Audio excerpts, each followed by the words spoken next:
Hello guys, ഇന്ന് നമ്മളൊരു മസാല ഷവായി കഴിക്കാൻ വേണ്ടിയാണ് പോണത്. വേറെ ആരുടെയും ട്രീറ്റ് അല്ല, ഇന്ന് അമലിന്റെ ചെലവാണ്.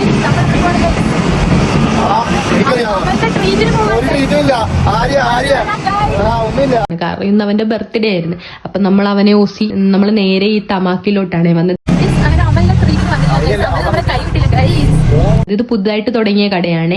അത്യാവശ്യം നല്ലതാണെന്ന് എല്ലാരും പറഞ്ഞു കേട്ടു. ഇവിടെ വന്നപ്പോ എനിക്ക് അത്യാവശ്യം ഈ ഷോപ്പ് ഇഷ്ടപ്പെട്ടു കേട്ടോ. നല്ല ആംബിയൻസ് ആയിരുന്നു, നല്ല വൈബായിരുന്നു. നമ്മള് മണ്ടയ്ക്കാണ് ഇരുന്നത്, അവിടെ അത്യാവശ്യം നല്ല വൈബായിരുന്നു. സംഭവം നമ്മുടെ കയ്യിലെത്തി. സത്യം പറയാലോ ഗൈസ്, എനിക്ക് ഭയങ്കരമായിട്ട് ഇഷ്ടപ്പെട്ടു. മസാല ഷവായി ഒരു പ്രാവശ്യം ഞാൻ കഴിച്ചിട്ടുണ്ട്, അത് ജംഗി എന്ന് പറഞ്ഞൊരു സ്ഥലത്ത് നിന്നായിരുന്നു. അത് എനിക്ക് പക്ഷെ ഇഷ്ടപ്പെട്ടില്ലായിരുന്നു. പക്ഷെ എനിക്ക് ഇത് ഇഷ്ടപ്പെട്ടു. ഇതിന്റെ ഗ്രേവിയാണ് മെയിൻ ആയിട്ട് എനിക്ക് ഇഷ്ടപ്പെട്ടത്.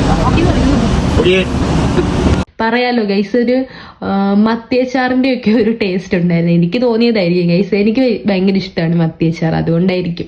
നല്ലൊരു ടേസ്റ്റ് ആയിരുന്നു. ആ ഗ്രേവി തന്നെ നമുക്ക് ചുമ്മാ കുബൂസിൽ മുക്കി കഴിക്കാം. എനിക്ക് കുബൂസാണ് ഇഷ്ടം. അങ്ങനെ അതും അകത്താക്കി നമ്മൾ നേരെ മുപ്പാലത്തുള്ള ഈ കടയിലാണ് പോയത്. ഇവിടെ കുറെ ഐസ്ക്രീമിന് തന്നെ കുറെ ബാർ കിട്ടും. ഞാൻ അങ്ങനെ കിറ്റ്കാറ്റ് ബാർ ഒരു 3 എണ്ണം അങ്ങനെ കഴിച്ചു. അതിന് നമ്മൾ ഇവരുടെ മെയിൻ ഐറ്റമായ ലോട്ടസും ട്രൈ ചെയ്തു. അടിപൊളിയായിരുന്നു. നമ്മുടെ ലോട്ടസ് ഞാൻ ഫസ്റ്റ് ടൈമാണ് ട്രൈ ചെയ്യുന്നത്, എനിക്ക് ഇഷ്ടപ്പെട്ടു ഗൈസ്. അപ്പൊ അതും അകത്താക്കി നമ്മൾ നേരെ വീട്ടിൽ വന്നു. അപ്പൊ ഇത് ഇത്രയ്ക്കുള്ള അടുത്ത വീഡിയോസ് ആയിട്ട് നാളെ കാണാം. Okay bye guys.